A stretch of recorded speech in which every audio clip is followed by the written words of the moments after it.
Joining us now, the co-host of Sports Talk Mississippi, my good friend Brian Hadad. Brian, hey, we're on.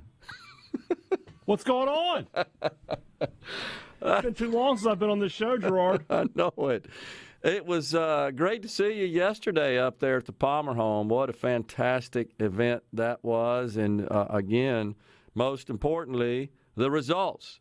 Over $330,000 raised for the Palmer home children. That's pretty neat, wasn't it? It was incredible, especially, there at the end when we were sort of under the gun for a few minutes there, trying to make sure we would get ahead of last year's number. Yeah. That was real pressure. Yeah. Our listeners stepped up, and we want to thank them again for doing that. And always great to see that big number at the end of the day. It was fantastic. That facility's pretty neat, isn't it? It's incredible, absolutely incredible. And when you think about, and I know you be a big fan of this, doing it without any kind of government intervention or assistance, that really speaks to the great generosity of the state of Mississippi and its people that have been able to put together that kind of facility for those kids. Yeah, and I was just thinking driving home yesterday how gratifying and rewarding it is to be part of the SuperTalk family, and for the SuperTalk family to be part of the Palmer home with the Radiothon every year. And they're so appreciative of it. As you know, you saw it, you felt it, you heard it. But it is we who should be appreciative to them. Yes. For the work they do. We are blessed indeed to be able to be a part of it. And the other thing is, I don't even know who the hell that is sitting in the production booth there. I can't recognize that guy, Rhino. But while I was eating lunch there at the table, I caught out of the corner of my eye. You and I were sitting at the same table with Alex and Rebecca, but I caught out of the corner of my eye. I guess that was Scary Gary's electric clippers charging up for you, right, Rhino? Yeah, those are mine. Actually, okay. I was joking with JT from the news. He was like, man, those are some really strong clippers. And I was like, well, they don't get used a whole lot, so they're still basically brand new. All right. Well, it's a year. Yeah, cool, too. So I can't get used to seeing him clean-shaven and with less hair on his head. But all for a great cause, and looking forward to that for next year. SEC Media Days. Say it ain't so already? It's time. It's time for football, Gerard. You know you're ready for it. You know right now, if I told you that tomorrow you could be at Vaught Hemingway and I could be at Davis Wade watching football, you know you'd take it. Probably so. Yes. So what? Anything you're expecting out of Media Days that is not kind of the run-of-the-mill sort of proceeding? One thing we've always had there, at least in the time that I've been with SuperTalk, is we always talk to the SEC Commissioner, Greg Sankey. And It seems like every year our list of things to ask him about grows. We actually talked to him last year before the news broke that Texas and Oklahoma were going to join the SEC. So we didn't get to jump in on that juicy morsel. But obviously everything that's going on right now, there's plenty to talk about with him. And what I want to ask him, and I know that we will, is I want to hear that Mississippi State and Ole Miss aren't going anywhere. There's a lot of fans on both sides who are like, gosh, if this continues to grow and these super conferences, are State and Ole Miss going to be okay? They're going to be okay. I know it and you know it. I want to hear the commish say it. Beyond that, the storylines are what? It's Alabama and Georgia's world again, and we have to sort of see where we all fit into it. Yeah. Obviously, I don't think Georgia's going to repeat as national champion. If you made me pick right now, I'd tell you that Alabama will probably win this year. But a lot of great players in the conference that will be there that we'll get to talk to. A lot of great storylines. But more than anything else, for me, it's just we're going to talk about football. Mm-hmm. We're going to talk about some college football.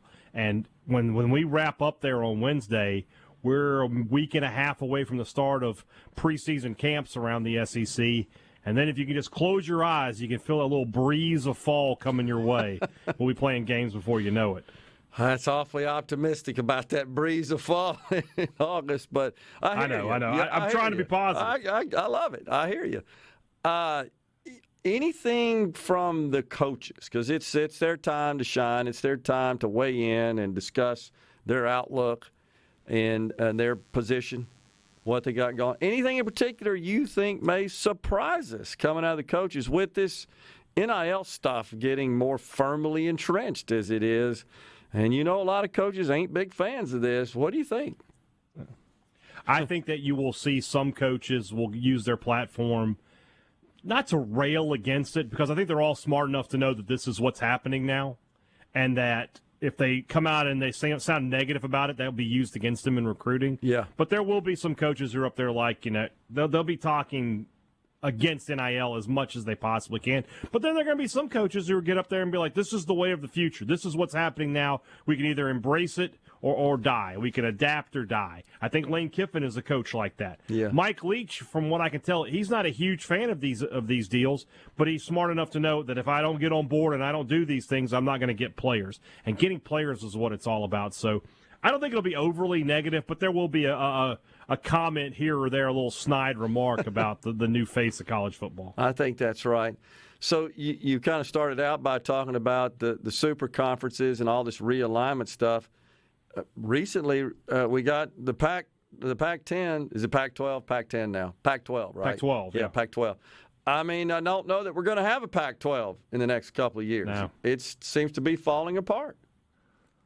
I will be surprised if the Pac-12 is with us another 4 or 5 years. I mean, it just feels like the Big 12 is going to raid them for a few more teams.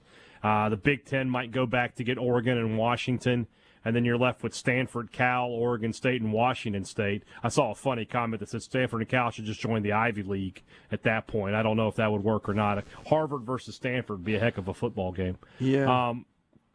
I don't know. I think the super conferences are coming. I think the Big Ten's not done. The Big 12 is going to try to make themselves more relevant. And then the SEC is going to have to get in there and probably break up the ACC a little bit and get teams like North Carolina, maybe Clemson, Miami, Florida State.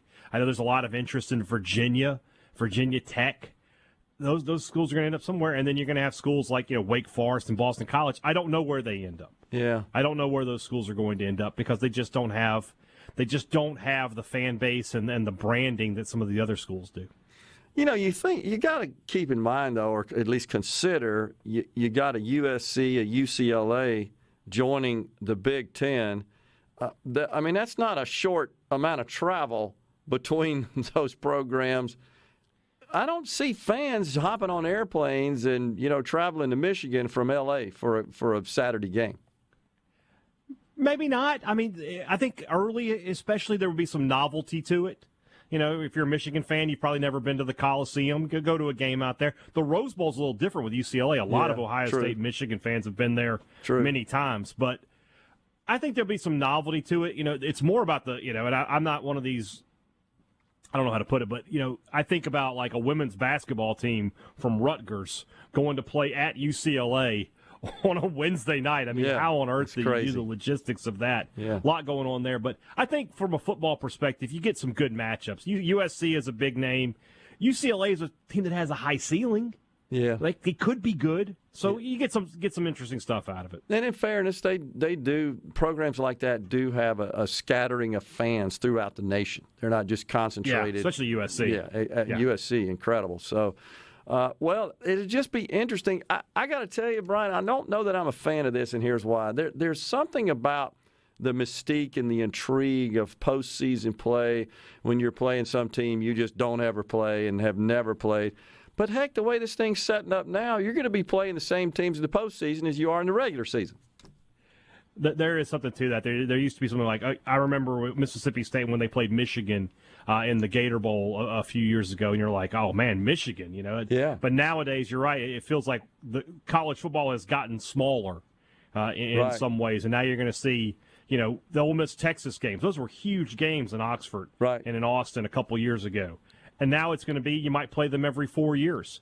So it's definitely different, but I do think it's for the better of the universities in the state because the money is about to start rolling in on these schools. $100 million deals for TV. I mean, that's money that I think Keith Carter and John Cohen would tell us they could use. Yeah, there's no doubt about that. There's a financial aspect of it that is certainly beneficial, but it'll be interesting to sit back and watch, and I know you guys are going to be analyzing it and talking about it, but most importantly, you're going to be at SEC Media Days coming up next week, right?